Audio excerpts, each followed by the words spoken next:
La mesa ancha para analizar, debatir y entender los temas. Y hoy, por supuesto, esto es una mesa post-electoral, elecciones del Congreso, así que eso es lo que vamos a analizar, elecciones del Congreso y también consultas. Les quiero presentar a mis invitados de hoy, Carlos Chacón. Carlos, gracias por aceptar esta invitación del Instituto de Ciencia Política. Maritza, muy buenos días a ti, a Rodrigo. Y a Julio, Rodrigo. Y a Julio y a la audiencia de la mesa ancha. Y a Rodrigo también, bienvenido. Oye, muchísimas gracias por la invitación. Qué importante el análisis de hoy. Sí, muchas gracias. Sí, repetimos mesa ancha. Esta es nuestra mesa ancha favorita para el análisis político. Y Julio también, Hola, bienvenido. Maritza, muchas gracias. Un feliz arranque de semana. Bueno, arranquemos por lo general. ¿Qué es lo que destacamos de esta elección y de esta jornada de ayer? Carlos. Bueno, la votación de las consultas, que de alguna manera también da luces de lo que se viene para la primera vuelta presidencial. Muy importante que la gran consulta alcanzó casi 6 millones de votos, a pesar de que hubo distintos sectores invitando a que no se votara esa consulta. Por supuesto, la gran ganadora del día de ayer de la jornada, la senadora Paloma Valencia, que sale con más de 3 millones de votos, y por supuesto esos casi 6 millones de la consulta que se entienden están en torno a esa propuesta para enfrentar al candidato Iván Cepeda. Así que ese es un gran resumen. Y los casi 19 millones de votos al Congreso de la República, lo cual también es muy valioso. Tema ahí válido también para analizar, y es que de alguna manera los clanes políticos, la maquinaria, siguen dominando el espectro político en el país. Sí, ahorita entramos a revisar también quiénes pasan y quiénes no pasan al Senado, quiénes se quemaron. Rodrigo, lectura general alrededor de las elecciones de ayer. Primero, gana la democracia, pierde el presidente Petro, que insistía en que esto iba a ser un fiasco y que iba a ser más o menos una elección comprada y todo el sistema electoral mal. No, todo lo contrario. Fue una buena jornada electoral. Segundo, evidentemente el electorado premió dos cosas a mi modo de ver. Premia más el voto de opinión y de conciencia que la maquinaria. Y segundo, el electorado premió coherencia ideológica, lealtades, rigurosidad en el planteamiento de los problemas y en la visión de país. Y ahí están planteados los escenarios políticos. Y tercero, se había anticipado, pero se confirmó, es la plataforma para las presidenciales. Ya la primera vuelta, y yo diría en buena medida la segunda vuelta, también está cantada gracias a estas elecciones parlamentarias. Y Julio, Bueno, ¿cómo analizamos esto? hay unos que pueden cantar victoria anoche, otros que definitivamente no tienen cómo. Los que pueden cantar victoria, el petrismo y el uribismo. No tienen con qué señalar que anoche fue una buena jornada. El petrismo por el resultado en el Senado, va a ser la fuerza política más grande del Senado del Pacto Histórico. El uribismo también puede decir que es una gran victoria haber superado más que doblado la consulta de Iván Cepeda en octubre. Tiene una candidata que hoy es muy competitiva. Entonces esos dos sectores, aparte creció también el Centro Democrático en Senado y en Cámara. Y aparte de unos sectores que no tienen cómo hablar de victoria de ninguna manera ayer. El centro, por ejemplo, el centro creo que sale muy golpeado, los electores se van hacia opciones que representen visiones ideológicas pues opuestas. No puede cantar victoria Roy Barreras, yo creo que fue el grande, diría yo, además hizo el ridículo ayer Roy Barreras. Había mucho humo en torno a la maquinaria de Roy, esa maquinaria no la prendieron ayer. Miren, vamos a empezar a revisar resultados y ahora sí, con base en esos resultados, pues vamos a ir consulta por consulta analizándolos. Estos son los resultados de la gran consulta en donde ganó Paloma Valencia. A ver si nos los ponchan por acá. Ahí ya está. Entonces, digamos que aquí lo que hay que decir es que esta consulta tuvo 5.857.395 votos. Con eso supera la votación de hace 4 años de la consulta del Pacto Histórico.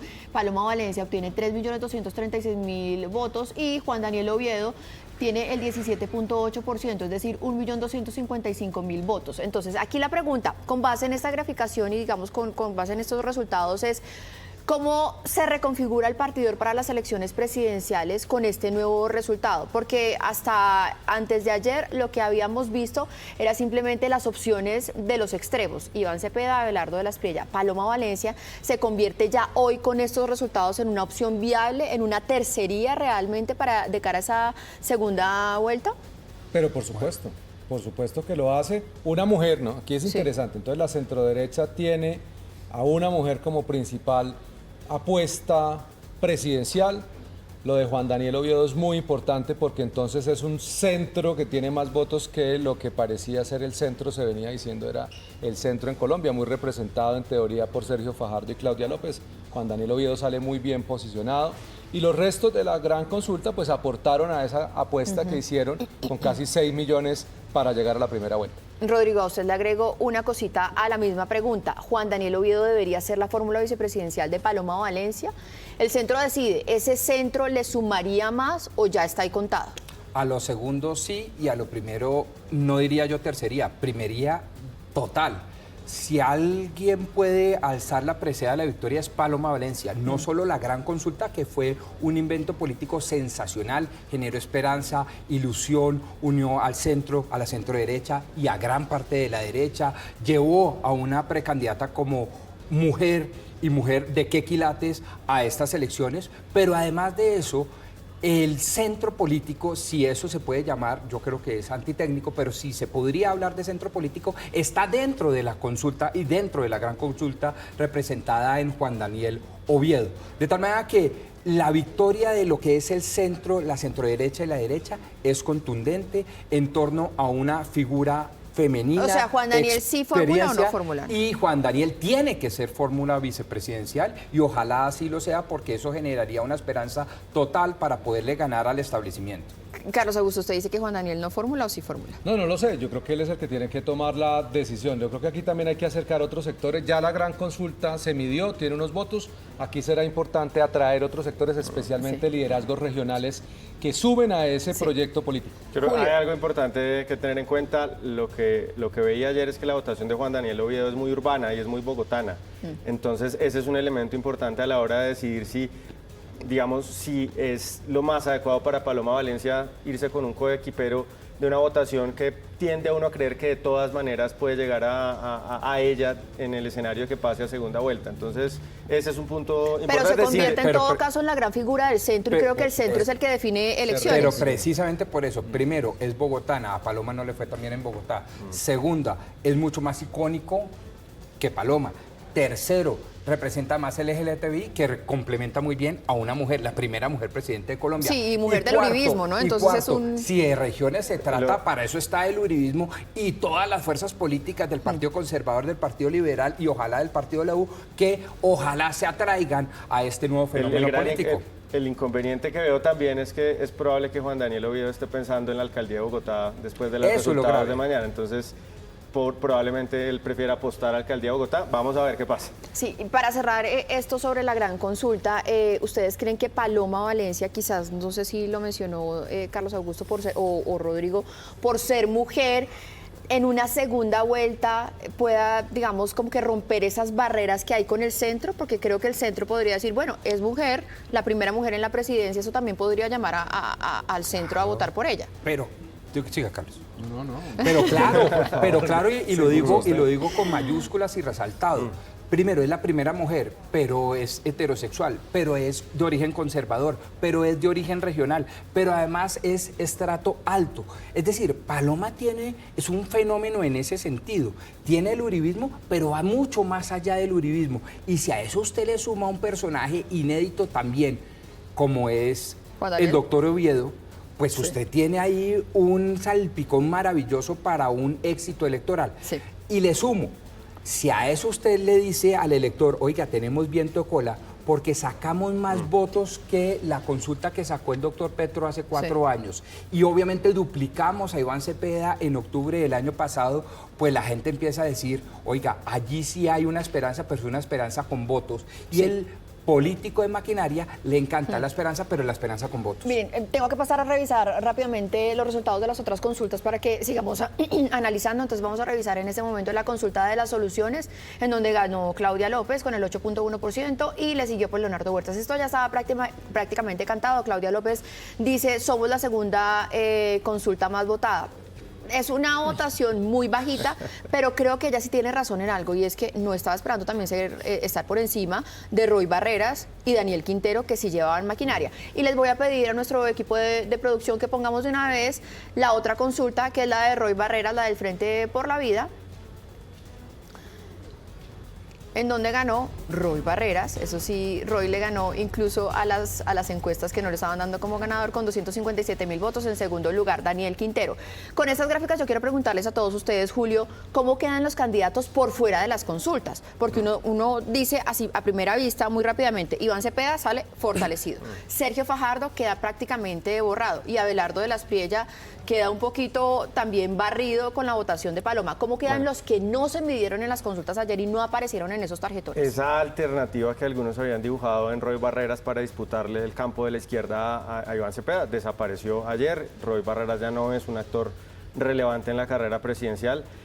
Por el lado de Abelardo de la Espriella es un poco distinto. Creo que todavía va a seguir jugando. Creo que no hay que darlo por derrotado. Ayer, digamos, fueron unos resultados no favorables, ¿no? Su partido, que era Salvación Nacional, se salvó, pero pues con unos márgenes, digamos, en los que no se puede hablar, digamos, de una gran victoria. Entonces sale golpeado Abelardo de la Espriella, pero vivo. Roy Barreras no sobrevivió el domingo y tampoco Claudia López.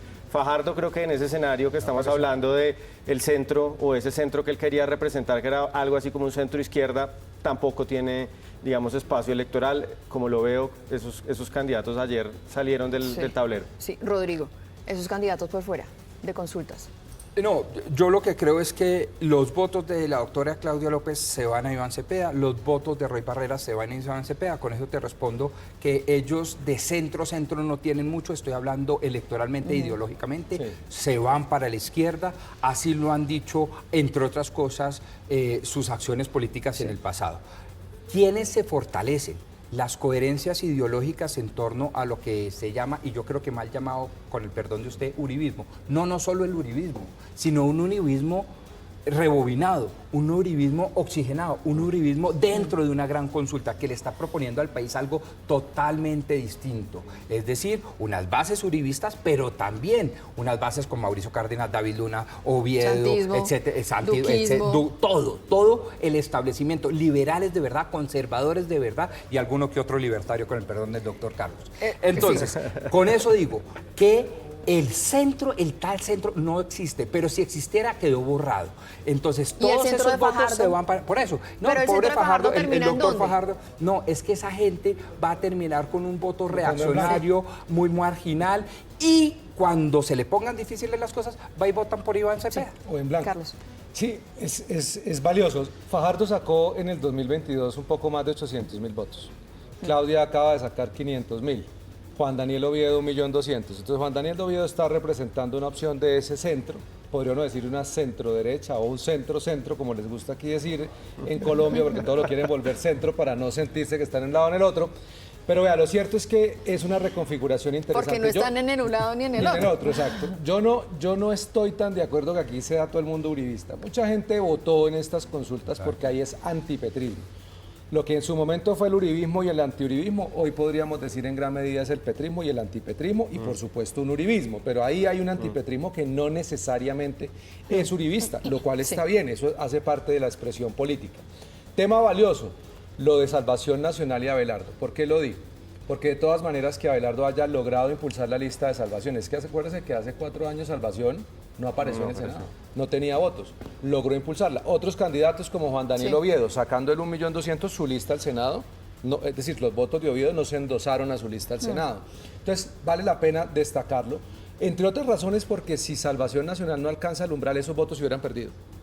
Esos votos se hubieran perdido y esos hubieran sido menos congresistas o menos senadores representando a una opción de derecha. Miren, hablando del Senado, vamos a revisar este último gráfico, me quedan ya solamente 1 minuto, pero tenemos que revisarlo porque aquí finalmente lo que se decidieron fueron candidatos, pero este sí va a ser el Congreso que se va a posesionar el próximo 20 de julio en el Senado. Quien definitivamente pues se lleva la mayoría es el Pacto Histórico, que según esas votaciones obtendría 25 curules, el Centro Democrático tendría 17 curules, le sigue el Partido Liberal, Alianza Verde, el Partido Conservador.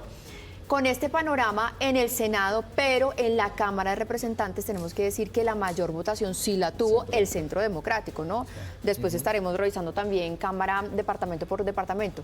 Pero, ¿qué significa esta votación en el Senado de la República, en el Congreso de la República, Carlos? Pues es importante, pero hay que tener en cuenta cómo realmente quedan reconfigurados las fuerzas, no solamente en función de los partidos. Sí. Porque recuerden que aquí hemos tenido, ya lo hemos dicho en este espacio de la mesa ancha, a gente del Partido Liberal Conservador, Verde y la U, que están con el proyecto político de Gustavo Petro y Sí. que hoy están disfrutando del Estado para hacer campaña, lo hicieron.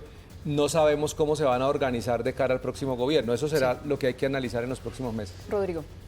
Los de Cambio Radical y los votos de los conservadores se fueron para Salvación Nacional y se fueron para el Centro Democrático. Por el contrario, los votos de los verdes, de alguna manera, y de la U se fueron para el Pacto Histórico. La recomposición entonces no es muy grande. Las estructuras políticas e ideológicas en el Congreso, a mi modo de ver, se mantienen prácticamente iguales. Vamos a ver qué pasa ahora con la presidencia, que sí entonces influiría en el Congreso en el futuro. Sí, Y Julio, para crecieron cerrar. para no hablar de izquierda y derecha, porque aquí los del Instituto de Ciencia Política Yo- me yo- regañan porque sí, eso sí, es... yo eso es, también. pero pues los coherentes, ¿no? La izquierda, bueno, los de un lado y los del otro crecieron más o menos en un bloque que es la mitad del Congreso, que vamos a decir es un bloque Claro. ideológico, que está el Pacto Histórico y el otro lado está el Centro Democrático, Salvación Nacional. No podría meter ahí a Cambio Radical, de pronto a Mira, que ayer le fue muy bien a Mira, podría meterlo en ese bloque, digamos, de derecha o de centro derecha, contra la otra mitad del Congreso, que es un Congreso clientelar, ¿no? Que es un Congreso que pues, va a votarle al gobierno que gane. Sí. Entonces, pues es un resultado mixto. Sí, el Pacto Histórico crece 2 curules, el Centro Democrático crece 4 curules, pero yo para cerrar sí tengo que lamentar que 4 mujeres que hicieron un trabajo riguroso, que hicieron un trabajo independiente, se hayan quemado, que son Catherine Miranda, Angélica Lozano, Julia Miranda y Carolina Arbeláez. Muchos quemados, pero hay unos que sí tenemos que lamentar. Señores, muchísimas gracias, nos quedó muchísimo por analizar, pero vamos a tener más mesas anchas. Carlos, Rodrigo, Julio, muchísimas gracias. 7 de la Maritza. mañana, 11 minutos.